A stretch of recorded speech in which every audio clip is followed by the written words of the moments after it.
based on different kind of prototype development, urban planning, because in South Asia, in Asia Pacific, lot of city is developing, lot of planning is happening, lot of improvement is happening.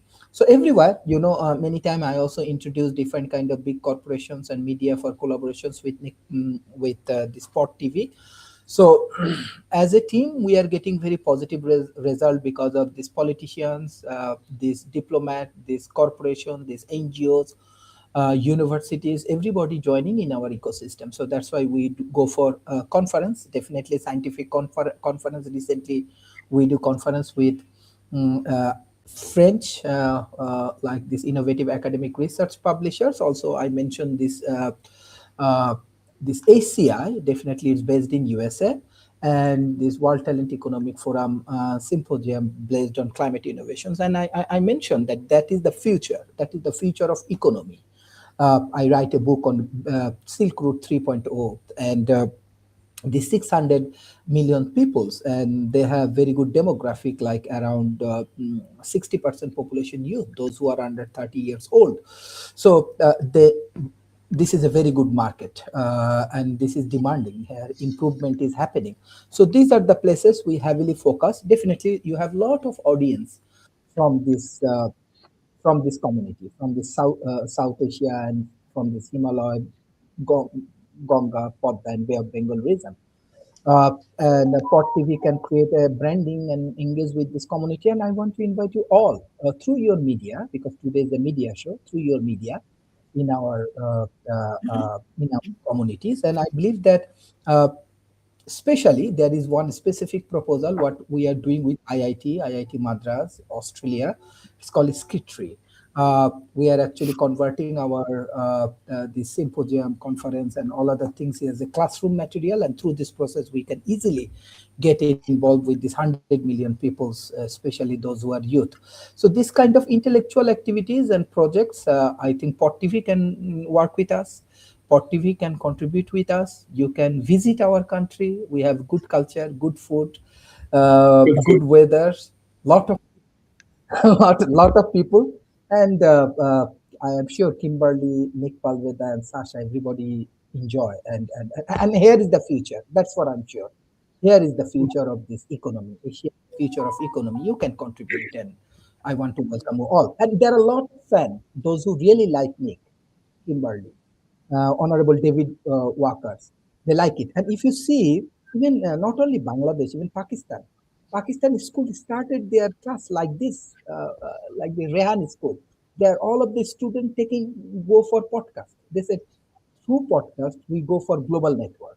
And with global network, we build our own company. What World Talent Economy Forum doing through Pod TV. So it's now your Pod TV is model for Pakistan, model for Bangladesh, model for India. So yeah, Nick, thank you for giving me these opportunities, and there are a lot of things happening, and you can join with your team.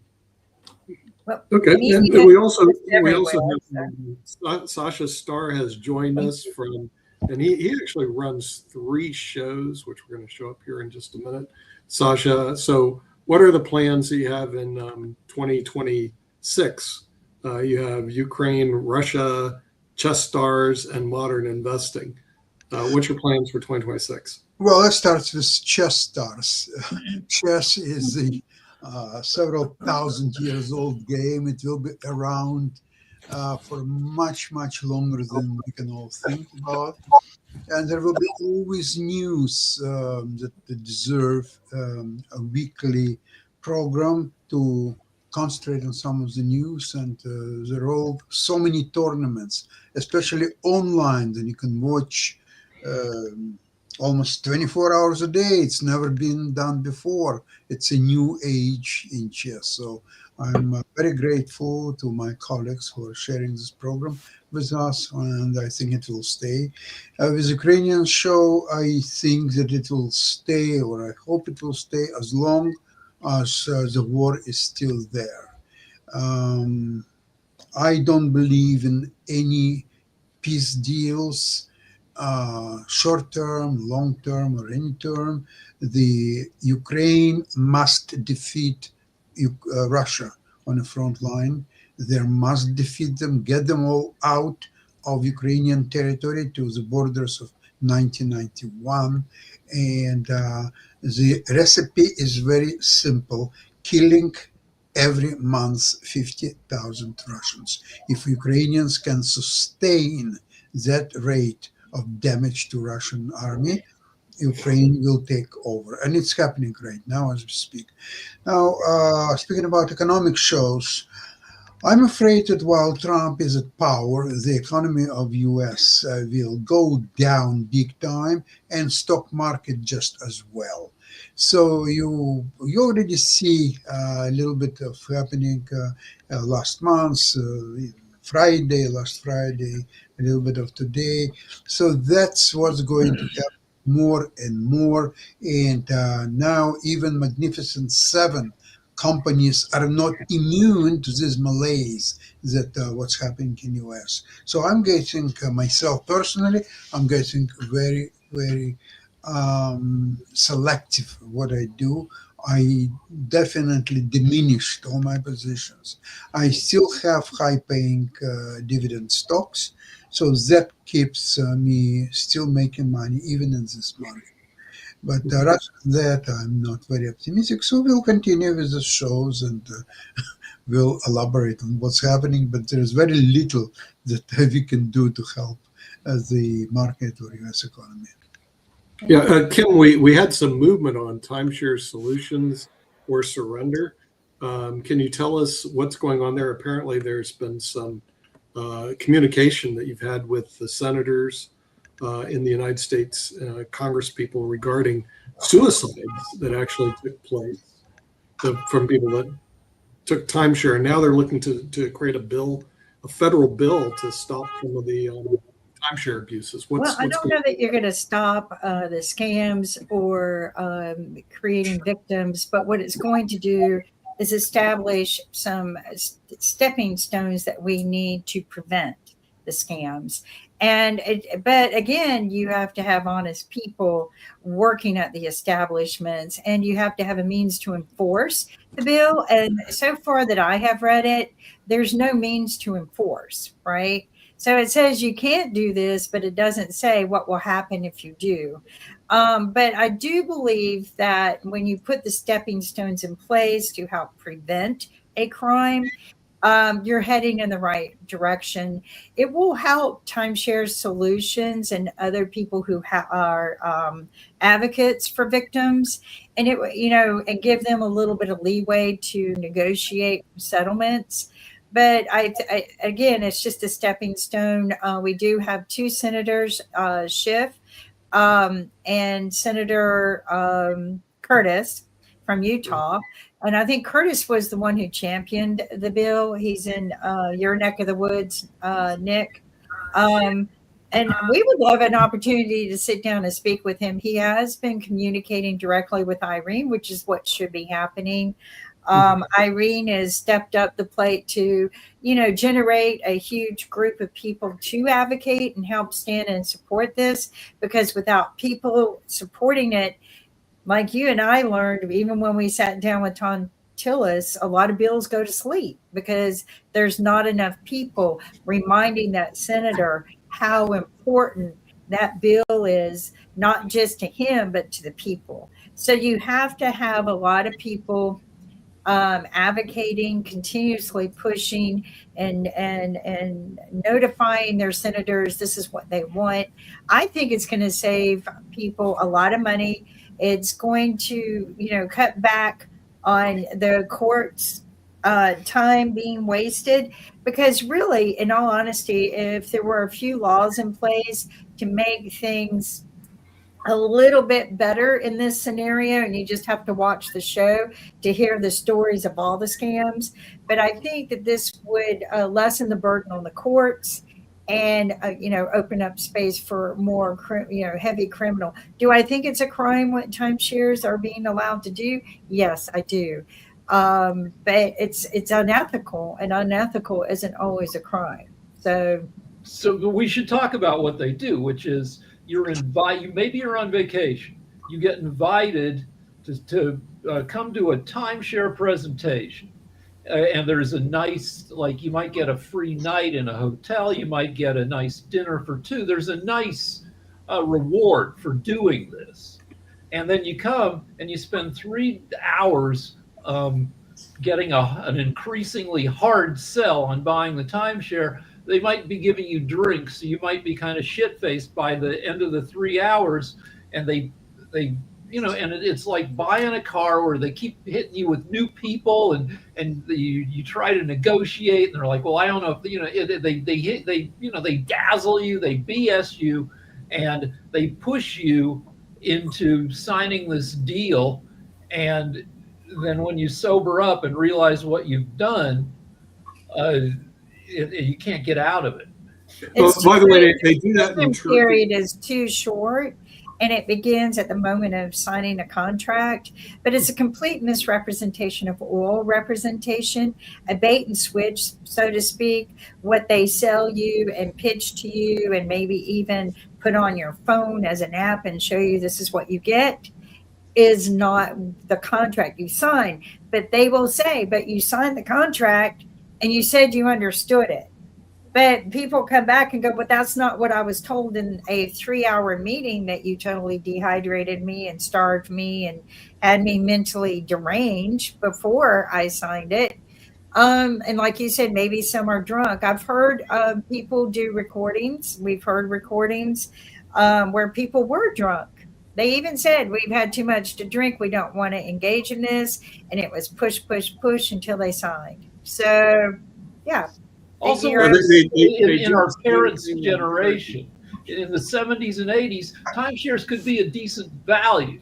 But I think since then, they've become just like devalued and pretty much a scam. It's Hey, not Nick and Kim, I value, wonder.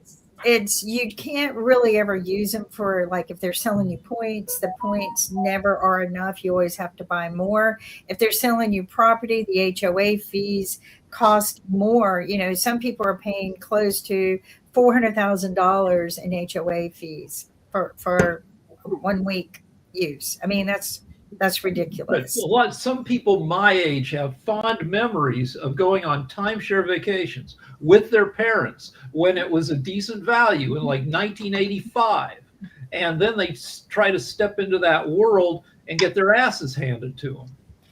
Well, they get it because if they inherited it, they inherited now the debt and the obligation to pay that debt. There is no way out. You can't even die and get out. The contracts cause anyone who inherits anything you own, and it doesn't have to be written in the will or anything.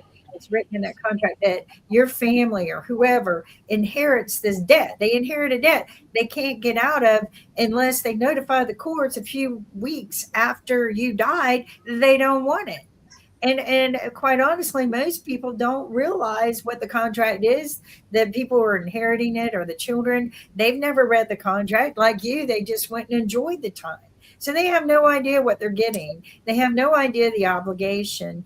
But somewhere should be a means to exit. But rescission period should begin from the point that you get to truly access and use it, to book your appointments. Because from that point on, you know whether you were sold a scam. Yeah. So, Sasha had a point. Okay. I travel a lot. And this time, I just came back from Curacao. I decided to attend time sharing presentation. Why did I do so? Because friends of ours who also had the same place, vacation in the same place, they've signed for it. And I asked, you want to buy something? What's the purpose you signed?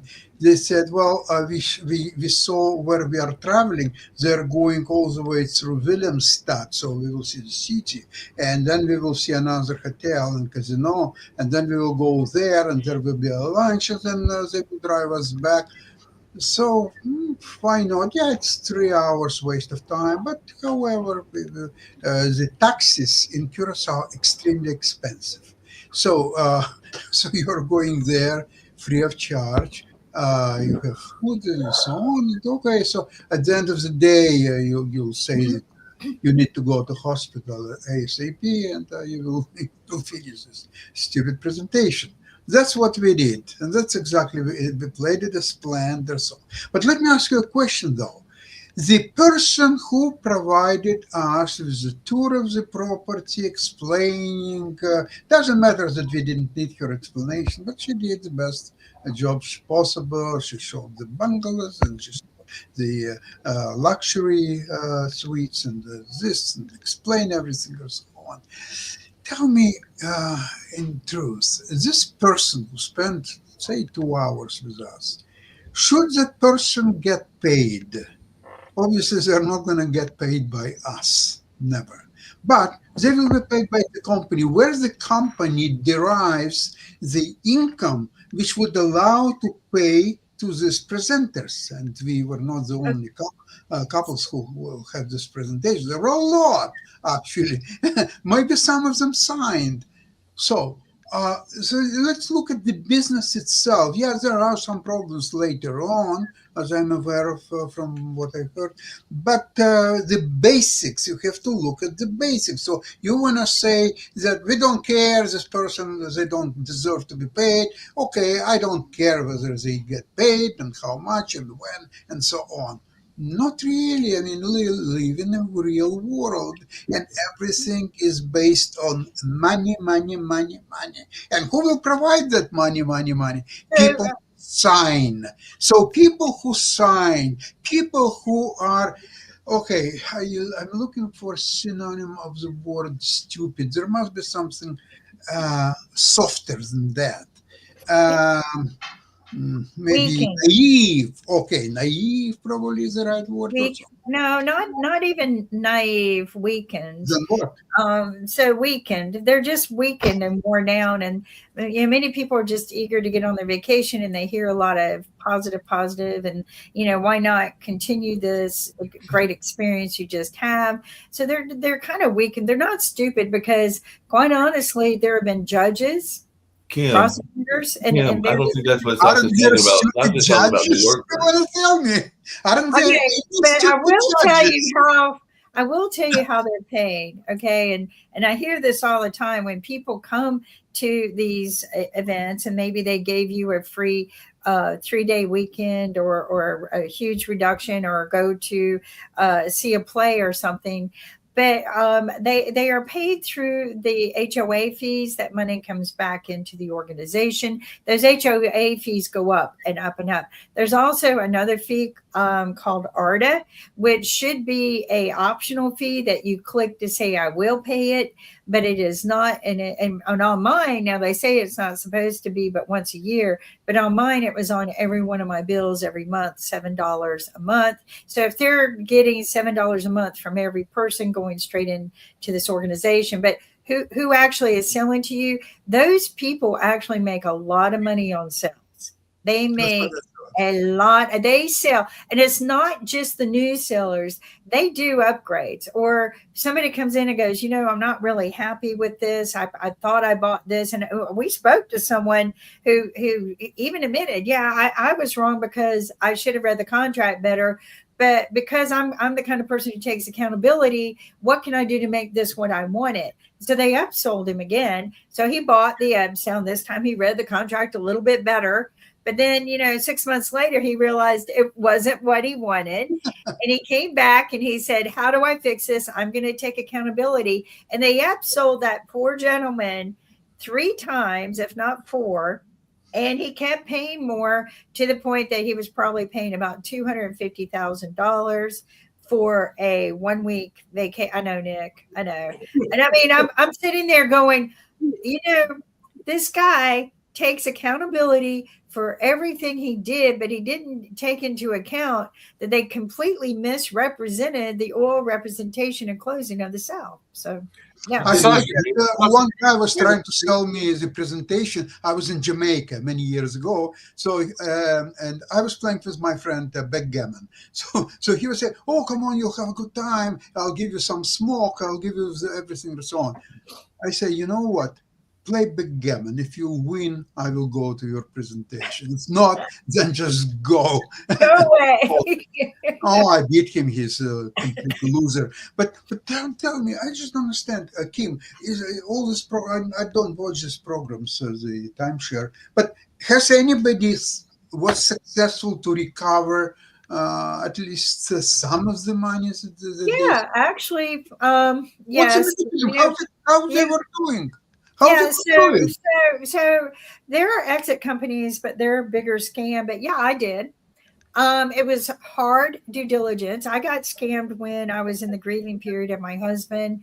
I ended up going to Chicago on the anniversary of his death a year later. So I was a little bit drunk when I got there, drinking mimosas up and Irish coffees down. When I got there, I didn't know that the discounted weekend I purchased came with a timeshare. They didn't tell me that. And I asked not to go because I told them I was still suffering from PTSD. I couldn't read and I'd had too much to drink. Can I come another time? They go, oh no, we can't give you the room. Well, this is St. Patrick's Day weekend and I'm not going to get a room in Chicago at this point. So I went in drunk. And they held us captive, basically my sister and I, for 4 hours. And by the end of it, I was dehydrated, hungover, had a headache, wanted to go get some food, wanted to get into my room. And, they kept hanging that over our head until my sister finally looked at me because they said, if you don't like it, you can give it back. And they also put an app on my phone and said, if you buy now, you can get 100,000 points and get a discount. Anytime you use one of our hotels, you can get a discount of 60% no matter where you go. And they put the app on my phone, and I text them a couple of times on how to use it. So that was the nail in their coffin. But I got every penny back. Yeah, But it was 2 years later, 2 years of fighting. The state attorney general stepped in to help. But but my nail in their coffin was they put an app on my phone. But the app actually belonged to the company for their employees only. So they took, so that was Timeshare Solutions helped me recover the money. We had already settled, but they helped me recover it because they didn't want to give me the money. But there are so many people out there that Timeshare Solutions have provided the do-it-yourself so that you're not paying to recover your money. And people have recovered $300,000. 300,000. Yeah. So Timeshare Solutions is a good organization. They're experienced. They're people with a lot of bite and passion, a lot of fight, but they provide the solutions for the people to go fight themselves. Go talk. If you're from this state, you got screwed in this state. This is the problem. You're from this state, you get sold and screwed in this state. And you ended up getting something for this state, or what attorney's going to represent you? What attorney? None. Yeah. None. It seems like at the very least, hold on. If you're in a timeshare presentation, you should have your phone recording what they're telling you. So when it turns into a case, you can play it back and show that that you were bullshitted. Thing two is we have that show coming up in about half an hour. So that show will be coming up in a half an hour, so we can actually get back to the media purpose of this show and everything. I have a question for you, Sasha, and all along those lines. You're right, Rick. You're right. Because that show will be coming up. We have spies out there now. But I will tell people that in a lot of states, a recorded conversation in meetings like that might not be no, because certain states are two-party states where everybody has to agree to the recording. But I make them agree that I bring a recording in now. I never go into any meetings and any at all. I don't even go to timeshare, but I just tell people I will be up front and say, I'm recording this meeting. If you have a problem, then we're not going to have a meeting. And I do it with exit companies because they're a bigger scam than the timeshares themselves. But at the end of the day, this is what I tell people: record it. Whether a court or not will hear it, the people will. And using that against them publicly on a TV show like what Irene has makes a difference. And I will tell you, she has grown tremendously, her viewership and the strength and numbers, because when we started, she maybe was dealing with 1 or 2 validated victims a month, maybe. She got calls all day long, but now she's dealing with 7 a day. 7 a day. So having that show gave her the exposure she needed to get to the right audience to come and get the help they need. So, but she could use some support right now if anyone wants to support her. These laws will help. So if y'all can go out and help push senators to support the transparency and timeshare bill. The biggest part to me is the misrepresentation of oral representation and the rescission period. I think the rescission period needs to be longer than 3 days from point of signing. So yeah, I mean, but not many people, Sasha, are as smart as you. I'm going to say a lot of smart people got screwed, but no, you go in saying you're not going to buy, but you're there for 3 hours, and that is a tactic they use. It's a hostage tactic to make people do what you want, but it's wrong, and that's the other law that should exist. No ifs, ands, or buts, because they say, oh, you're only going to be here an hour and a half, but they don't let you leave. So, or, and they hold rooms over your head, and other people that were victims, they held their driver's license. You hand them your driver's license as you check in, and they don't give them back to you. I've seen people get up and threaten to beat the crap out of someone because they recorded it. Soon they're going to tell you can't bring your phones into these meetings. But to me, if anyone is trying to sell you something and they go, oh, this is the deal now, and you're not going to, that's bull crap. You can get that deal. Actually, you can go to eBay and buy these same timeshares for $1. $1. The same ones that they're selling. People just need to get rid. But all right, to get back to the media, I've got a topic for you, Mark. Okay. Which is Elon Musk has gone plumb frickin' loco, which is bad for the world's richest guy who owns a major social medium.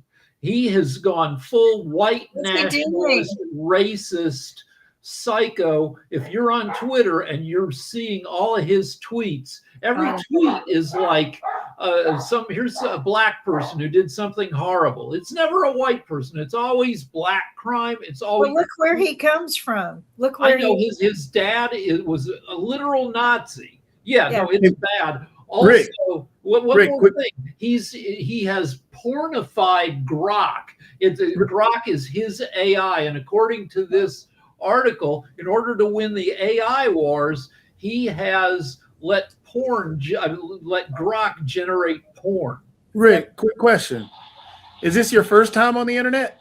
No, I see it every day. Well, you do know that for a while. The degree of derangement from Musk at this point is so. It's one of those. You do know Elon Musk is in the Epstein files, right? Yeah. That's part of what we're going to be covering.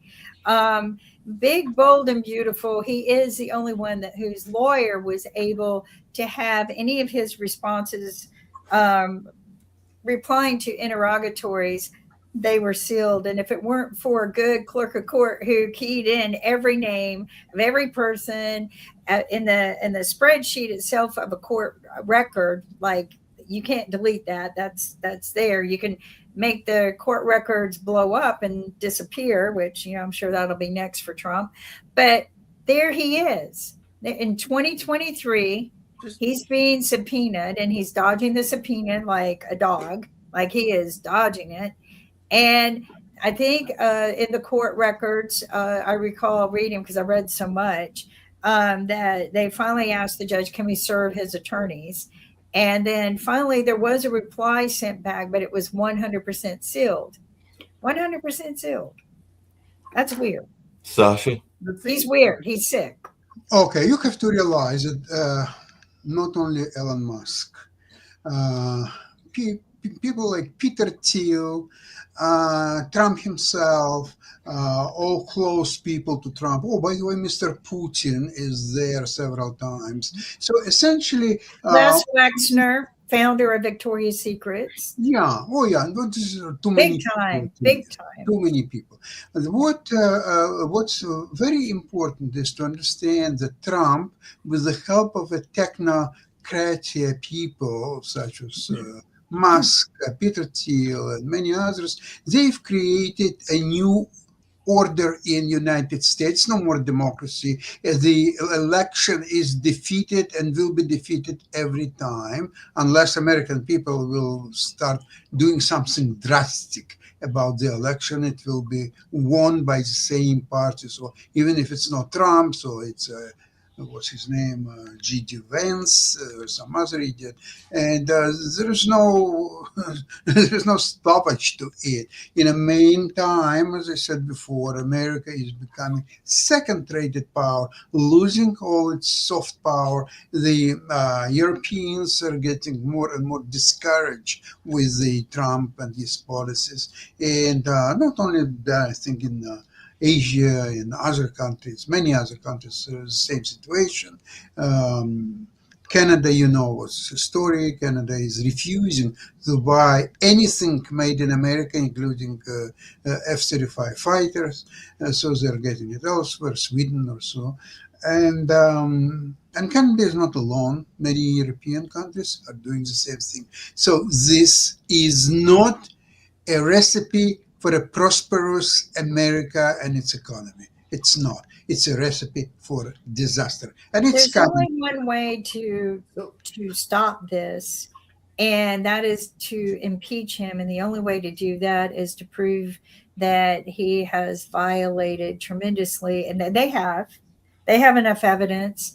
But I also think that being incriminated in the Epstein files, raping young girls and participating in the pedophile trade, I think that if you can do that and prove that his hands were 100% in it, which, erasing your name from the files did not erase the fact that you committed the crimes.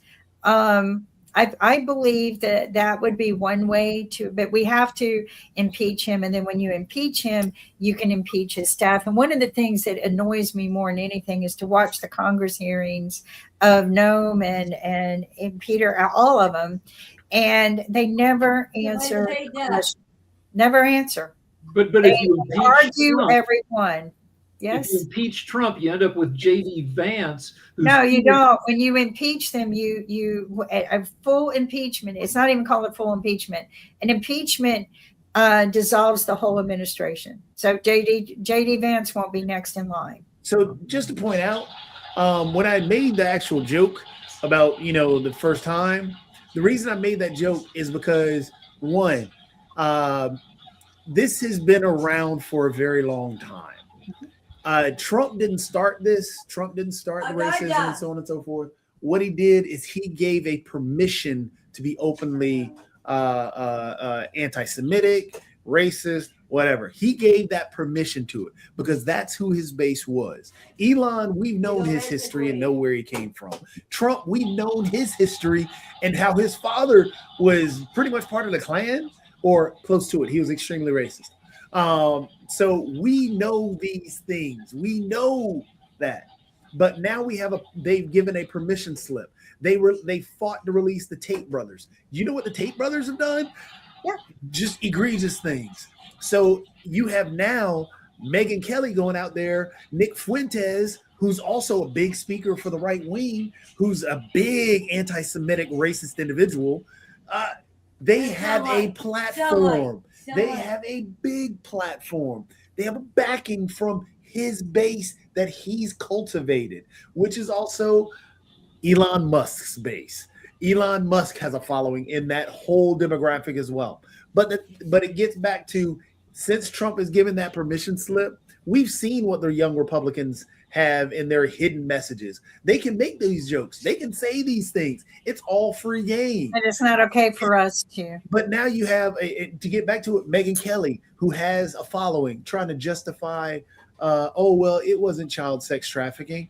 The age, you have Nick Fuentes doing the same Well, thing. no, you got Individuals to trying tell to their perpetrate argument is that pedophiles. it's different to be horny for a 16-year-old than it is to be horny for an 11-year-old, even though Epstein was horny for both. But they're trying to whitewash. No, they're Epstein trying preferred to do 11-year-olds. What So they're trying to just- do is protect the dear leader, because that's what he is. He's reached that status in their minds. This is why it's been pointed out that people call it a cult and so on and so forth. They're trying to protect and justify their reasoning for still supporting him. He can't be a pedophile. There was all these other people.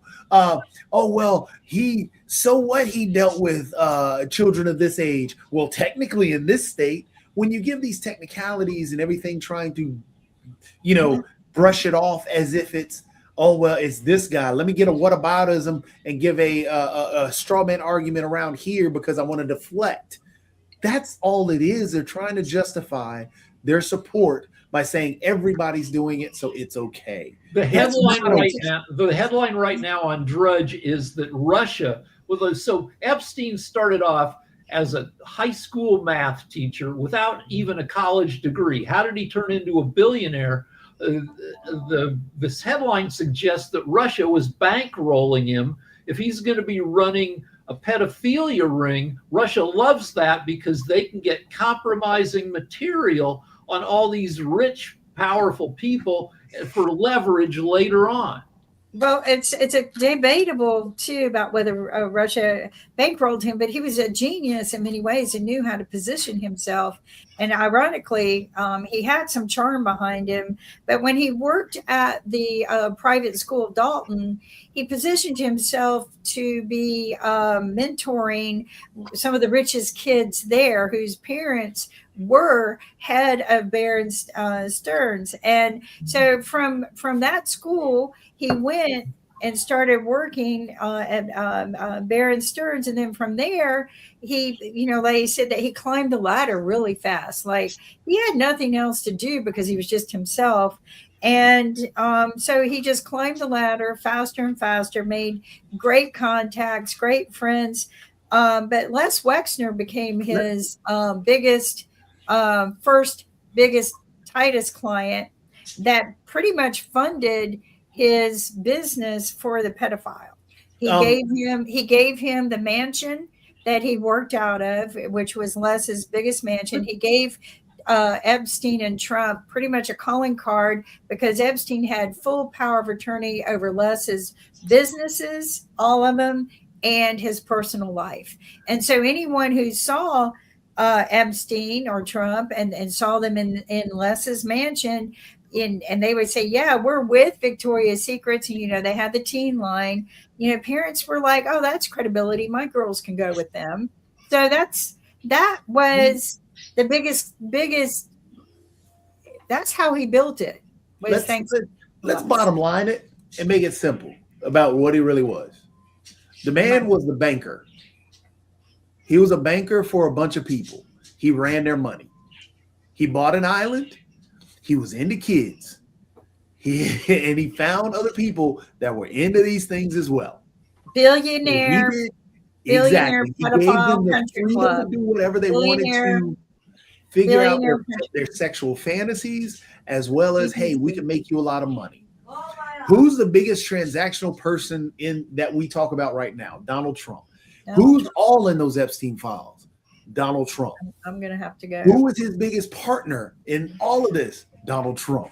So we have an issue where the banker, his best friend, is transactional and would find women as well, who also had access to these individuals as well. So it's just, we just got to bottom line it and be blunt about it. Yeah, Epstein was the banker, and Donald Trump is transactional. He was part of the whole thing too. When Biden was president, MAGA was going crazy, trying to argue that Hunter Biden was making these deals with foreign governments and routing the money to his dad, Joe. Even though freaking that would be retarded for a guy. Joe Biden had been in politics for 50 years and knew better and was not going to, probably not, anyway, we're talking about millions of bucks. But the New Yorker just came out with their update on how much Trump has made off of hinky deals in the first year of his presidency. As of August, they ran their first rundown that shows that Trump and family have made $3.4 billion off of the presidency in 8 months. But now they've updated it, and he's added another 600 million. Trump and family have made $4 billion off of shady deals in just a year. And he's But doing to Toby's point, everybody, and nobody cares because, again, it gets back to let me justify what he's doing as okay because everybody else is doing it. So, hey, you didn't care when all these false equivalencies and everything, they're justifying it so they can still hold true the dear leader because he can't do anything wrong in their eyes. Those never go to Some of the hinky deals. Some of the hinky deals are if you have a company that depends on federal regulation, you just go ahead and you give Trump $1 million in stock in your company, and that paves the way for some regulations that are favorable to you, including crypto regulation. Well, there is no crypto regulation. He's actually taken all those regulations away because you don't want to trace those. Because there was one tracing where there's a company tied with the UAE bought $500 million of his cryptocurrency.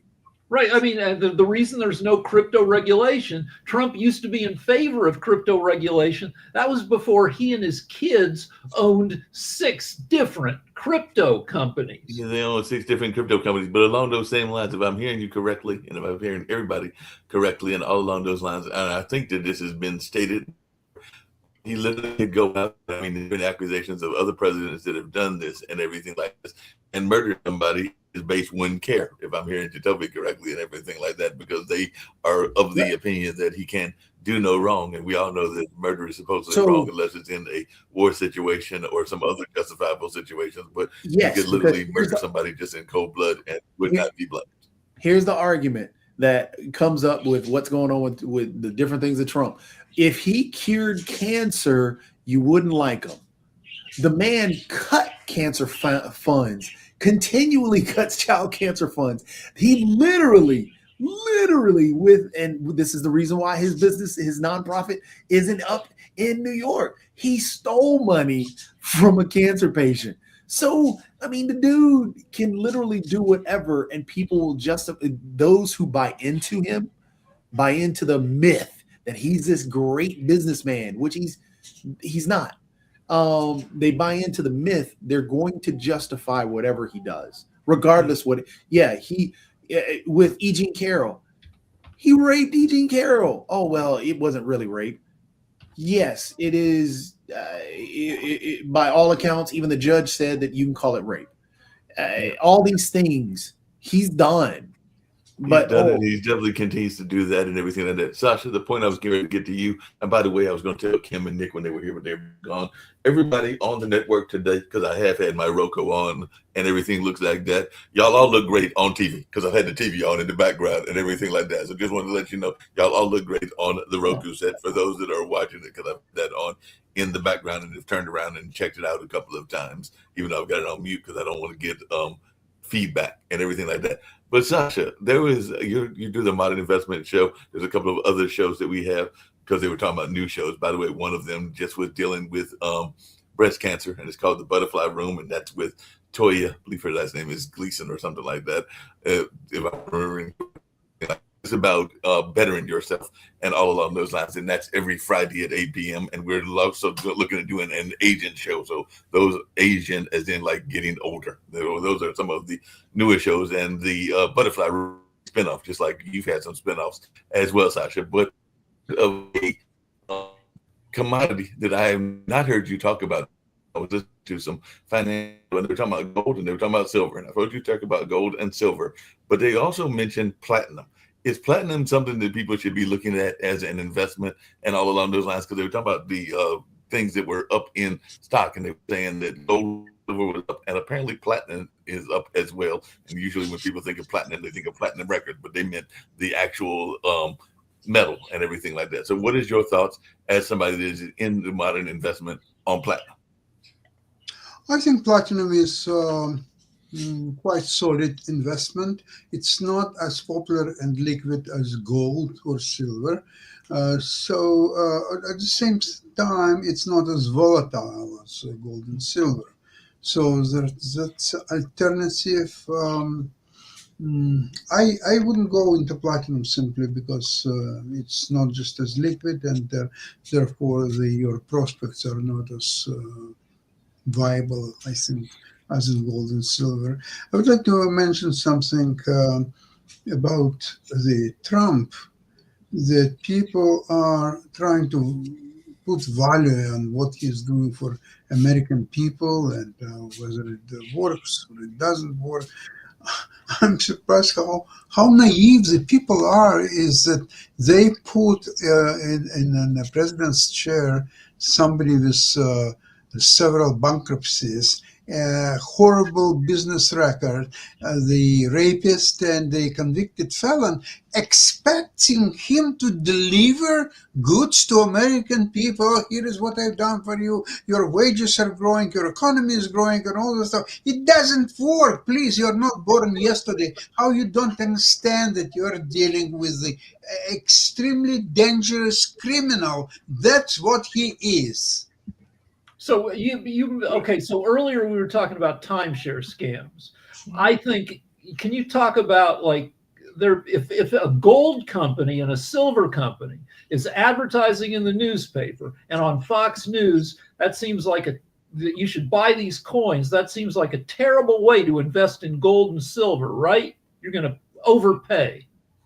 If you really made up your mind to invest in gold or silver, why would you read some kind of announcement by shady companies when you can go on the market? There is enough ETFs investing in gold and silver and other metals, and just get your position in one of the ETFs. So you don't have to figure out what's a better investment, which mine will be more profitable than the others, or so on. Just go and buy ETF.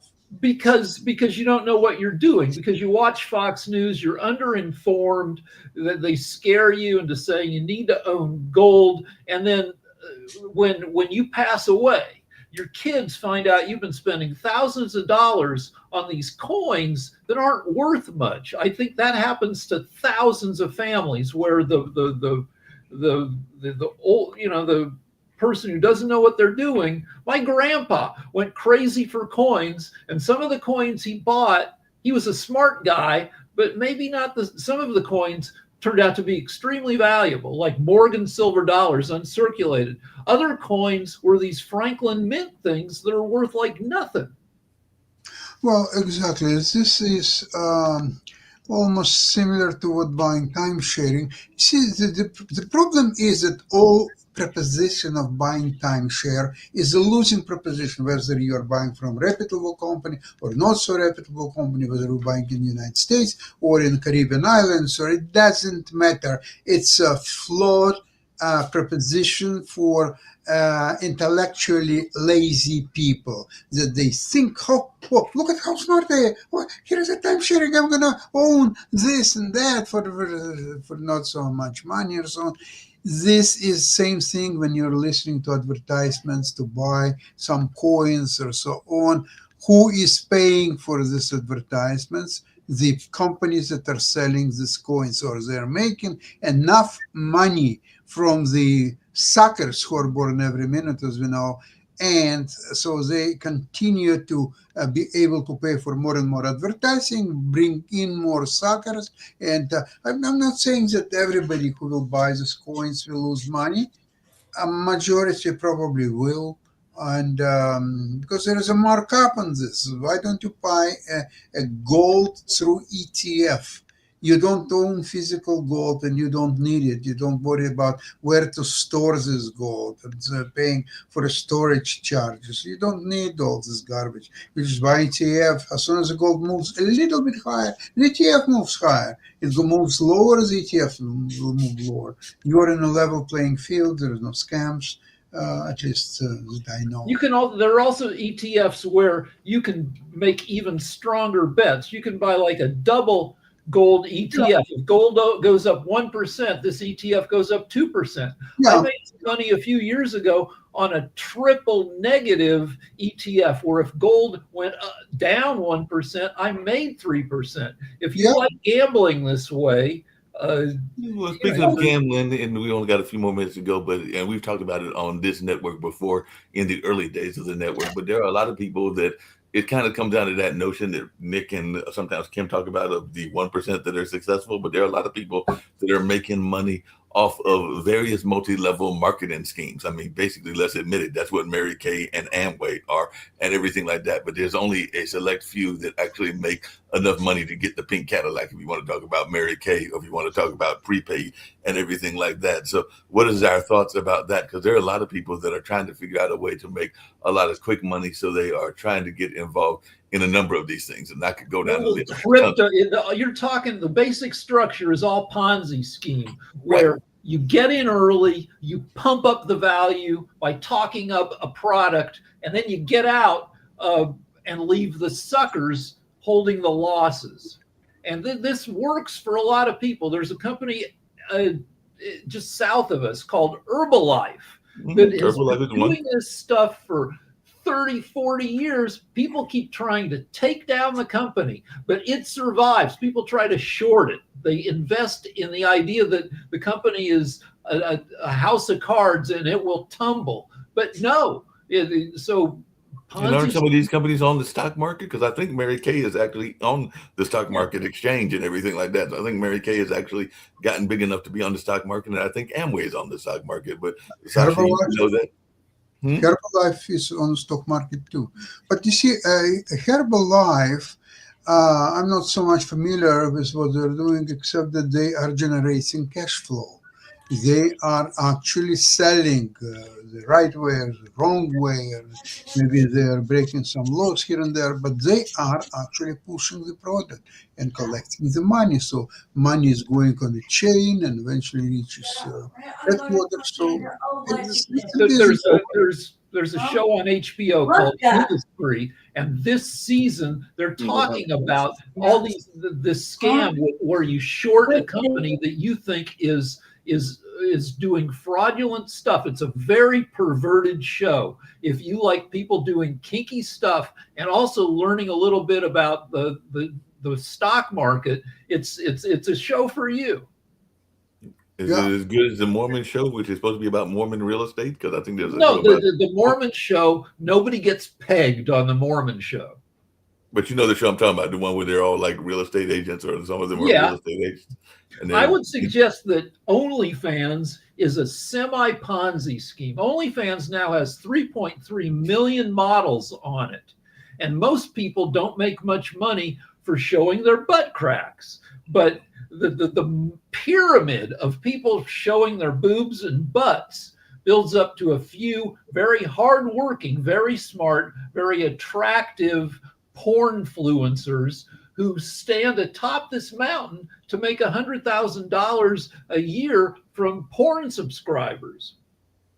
And the gig economy, the tech-driven gig economy, leads to like semi-Ponzi structures like OnlyFans, where you've got a zillion people compromising themselves for the chance that they'll belong to the 1/10 of 1% who make real money. Well, speaking of people that make real money, and this will be my last question for everybody, what do you think about the gig economy companies that are making tons of money, but they have their own troubles? I'm thinking about things like Uber, and one that I use quite often, probably too often, DoorDash and Grubhub and things like that, because I'm thinking that there are some people that are making a decent amount of money using their cars and their vehicles either to transport all right, people. There's a new book out by Cory Doctorow called Enshittification. And it explains how these gig economy companies work. And it's a 4-step process. Step 1, be a great company that gives free stuff to everybody. Facebook, Uber, rides started off cheap. DoorDash, they start off by giving you a $30 free delivery. And then they build up a base of hundreds of millions of subscribers. And investors pile into the company because they see it's growing like crazy. And then the investors eventually are like, well, you guys need to start making some money. So then the level of niceness goes down, that you don't get free stuff anymore. And so the customers start getting screwed. That's step 2. Step 3, the company still isn't making a profit. So they screw the businesses who are associated with the company. And step 4 is where Twitter/X is. It just goes completely to shit. Well, on that same note and everything, Sasha, I'm thinking, because I was actually mentioning this to somebody, we could do something similar here on Pod TV. We could actually make some of Ken's game tips actually be only available to certain subscribers and all along those lines. So is that something that you have thought about, where maybe Ken, instead of Ken giving this advice and his wonderful advice on these wonderful games to everybody, that he only reveals certain secrets to certain subscribers? Because that would be the subscription base that a lot of these podcasters are doing these days. Yeah, I could do definitely something about investments. Ukrainian show, no. Chess, yes. There are positions that could be advisable, or openings to play. And on investments, you have to be more careful because, I'm not, actually it's easy for me because I'm not a qualified investment advisor, so I'm not breaking any laws by suggesting that, actually that's what I'm doing with my programs. I'm saying, here is what I'm doing these days. This is my position. I'm not suggesting that you should do the same, but at least it's, I provide additional knowledge, and I provided wealth of my experience. It doesn't mean that I'm always right, but most cases I am. Hey, Rick, when are we going to start work to sell on the network and everything like that? Because that's part of the reason you've been doing Negative Night every 2 weeks. So I guess the next one will be Lance on the is working 15th. on what's going to be a great painting of our model Cassidy. And if you want to auction it, it'll need a base, like if somebody doesn't bid a certain amount determined by Lance, then he won't sell the painting. But we'll talk with Lance and see if he wants to try doing that. That sounds like a possibility. That painting is probably a couple months away from being done, because the longer Lance works on a painting, like I don't know how long Da Vinci worked on the Mona Lisa. It was probably years. He kept noodling with it, and that's considered one of the greatest paintings. And so the longer Lance works, the better the painting gets. Yep, that makes. And on that note, we're ready to get on out of here. I did learn something, Jatovi, from watching Roku and everything along those lines, and that is that the network, at least on Roku, is very time sensitive. So this last minute and 2 minutes and everything has not been recorded to the show on Roku, because they actually cut us off, and they actually cut y'all off on the news show because they went to a Kendu Spices commercial at exactly 9:59. So apparently, when we get to the 9:59 or 10 o'clock mark, then some of this stuff is actually saved for later recordings and everything like that. But yeah, I just learned that today because I was watching. I was like, wait a minute, they're not covering this part on the Roku. So that's just something that people can pay attention to. But on that note, we're going to get on out of here. I know that I'll see Sasha on tomorrow on not tomorrow, on Wednesday on the investment show. And I'll also see him on the Ukraine-Russia show, because I've sent him the links for the month of February. So he's got those links ready. And we look forward to seeing him on Tuesday and seeing Jatovi on World Edition tomorrow, if I don't talk to him later on here in Durham in this cold weather. But right now, let's get on out of here. Bye-bye.